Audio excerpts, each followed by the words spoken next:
आध्यात्म का सागर प्रयागराज कुंभ नगरी। इस वक्त मेरी मौजूदगी प्रयागराज में ही है और यहाँ कल यानी कि 27 जनवरी को धर्म संसद का आयोजन किया जाना है। सनातन की आवाज़ को पुरजोर तरीके से यहाँ पर उठाया जाएगा। सनातन बोर्ड की जो मांग है उसकी जो पूरी रूपरेखा है वो तैयार हो चुकी है और हमारे साथ बातचीत करने के लिए उसके मुख्य सूत्रधार, जिनकी वाणी से, जिनके मुख से हमने हमेशा राधा कृष्ण की लीलाएं सुनी है, इसके साथ साथ आध्यात्म के वो गुरु हैं, कथावाचक, सुप्रसिद्ध छवि जिनकी है, देवकीनंदन ठाकुर जी हमारे साथ मौजूद है। सर, बहुत स्वागत रिपब्लिक पर।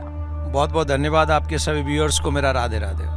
सबसे पहला मेरा सवाल ये रहेगा कि कल 27 जनवरी को प्रयाग की इस सरजमी से, संगम नगरी से, धर्म संसद के माध्यम से जो आपकी मांग है सनातन बोर्ड को लेकर के, ये आवाज कैसे आप पुरजोर तरीके से बुलंद करने वाले? हमारा ये प्रयास रहेगा कि जितने भी धर्माचार्य उस मंच पे उपस्थित रहें, चाहे वो शंकराचार्य हों, चाहे वो हमारे चारों संप्रदाय के आचार्य हों, चाहे जो भी आए उस समय, उन सब से हमने निवेदन किया है। बड़े बड़े संत, महामंडलेश्वर, अखाड़ा परिषद के अध्यक्ष, इन सब से हमने आग्रह किया है और एक ही चीज़ कही है कि धर्माचार्यों के माध्यम से इस कुंभ से एक ऐसा मैसेज जाना चाहिए जहां से धर्म और युवा जो पीढ़ी है वो सुरक्षित हो सके और तिरुपति बालाजी जैसे कांड इन फ्यूचर भविष्य में कभी ना हो। और हमारा मकसद अकेला एक, अगर हमसे कोई पूछे तो हमारा मकसद यही है, हमारा धर्म, हमारी संस्कृति, हमारी पूजा पद्धति सुरक्षित हो, आने वाली पीढ़ी सुरक्षित हो, ऐसा मैसेज कल 27 जनवरी को यहाँ से जाना चाहिए। ये कहा जाता है देवकीनंदन जी कि यदा यदा ही धर्मस्य ग्लानि भवति भावता अभ्युत्थानम धर्मस्य। जी जी, तो ये कहा जाता है कि जो धर्म पर जब जब संकट आएगा तब तब कृष्ण जी अवतार लेंगे।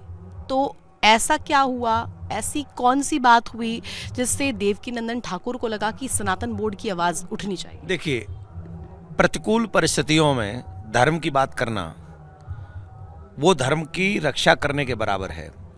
और जिस समय हमारा देश आज़ाद हुआ, उस आज़ाद देश में मंदिर सरकार ने अपने अंडर में ले लिए, तब हमारी प्रतिकूल परिस्थितियां थीं। आज अनुकूल परिस्थितियां आए। आज देखो, हमारे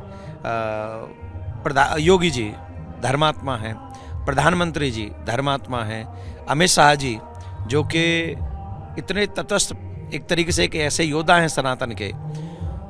ये सारी अनुकूल स्थितियां हैं हमारे, और इन अनुकूल स्थितियों में हम लोगों को ज़्यादा से ज़्यादा अपने सनातन को सुरक्षित कर लेना चाहिए, क्योंकि भगवान न करे कभी प्रतिकूल परिस्थितियां आए तो उस समय हमारे धर्म को और हमारी परंपराओं को कोई नुकसान न हो। इसके लिए हम सबको ये परंपराएं बचाने का कार्य करना चाहिए।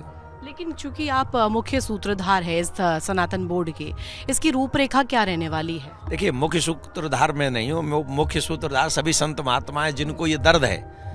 जो घटनाएं घटी हैं उन घटनाओं से, जैसे गौ माता अभी भी असुरक्षित है, हमारे बच्चों का भविष्य अभी भी असुरक्षित है, मतलब संस्कार नहीं, पढ़ लिख खूब जा रहे हैं लेकिन हो क्या रहा है उनके साथ। तो ये बहुत सारी चीज़ें हैं जहाँ पे हमारी असुरक्षा में।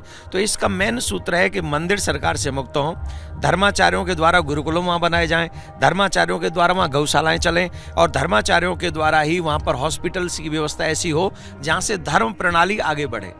फिर हमारे धन के अभाव में हमारे लोग जो दीनहीन है वो धर्म परिवर्तन न करें, वो अपने ही धर्म में रह के अपने जीवन को जिएं।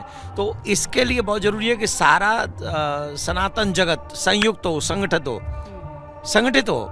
इस देश में तमाम एक से एक हिंदू संगठन है जो देश के लिए काम कर रहे हैं, जीने मरने का काम करते हैं और रात दिन लगे हुए हैं। उन संगठनों की भागीदारी सनातन बोर्ड में हो, धर्माचार्यों की भागीदारी सनातन बोर्ड, सिर्फ सनातन से जुड़े हुए लोगों की भागीदारी इसमें हो और सब मिलकर इसको आगे बढ़ाएं, हम ऐसा मानते हैं। अखिलेश यादव भी आज पहुंच रहे हैं प्रयाग की सरजमी पर, वो भी आस्था की डुबकी लगाएंगे और इसके साथ साथ कई सवाल उन्होंने पहले खड़े किए। ओवैसी का जिक्र आ जाता है। ओवैसी ने तो ये भी कहा कि हिंदुओं का नाम लेकर के दरअसल ये टारगेट मुसलमानों को किया जा रहा है। ऐसा कुछ नहीं है, वो हम लोगों को टारगेट करते हैं। दूसरी बात, अखिलेश जी का मुझे कोई प्रोग्राम पता नहीं, आपने बताया उसके लिए धन्यवाद। और अखिलेश जी को भी आना चाहिए, मैं तो कह रहा हूँ सभी पार्टियों के नेताओं को आना चाहिए।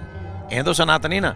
जो सनातनी हैं उनको अपने सनातन परंपराओं का निर्माण करते रहना चाहिए, चाहे विचारधारा जो भी हो, आपकी पार्टी जो भी हो, आपका विचार कुछ भी रहा हो, लेकिन सनातन का आदर सभी पार्टियों को करना चाहिए। और अगर अखिलेश जी आ रहे हैं आज तो ये उन्होंने अच्छा काम किया है। मैं तो कह रहा हूँ राहुल गांधी जी को आना चाहिए, केजरीवाल जी को आना चाहिए, मायावती जी को आना चाहिए। हम लोगों का सूत्र तो एक ही है ना, सनातन।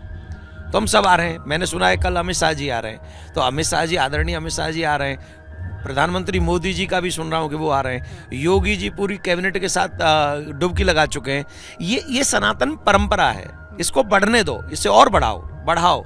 हमारे द्वारा सनातन आगे बढ़ना चाहिए, घटना नहीं चाहिए।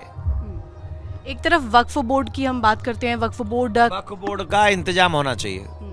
सीधी सी बात है, वक्फ बोर्ड का इंतजाम कर दो। वक्फ बोर्ड ने बहुत सारी, मैं तो आपके चैनल के माध्यम से कहना चाहूंगा, जिन जिन जगहों के कागज हैं वक्फ बोर्ड के पास, उनको दे दो।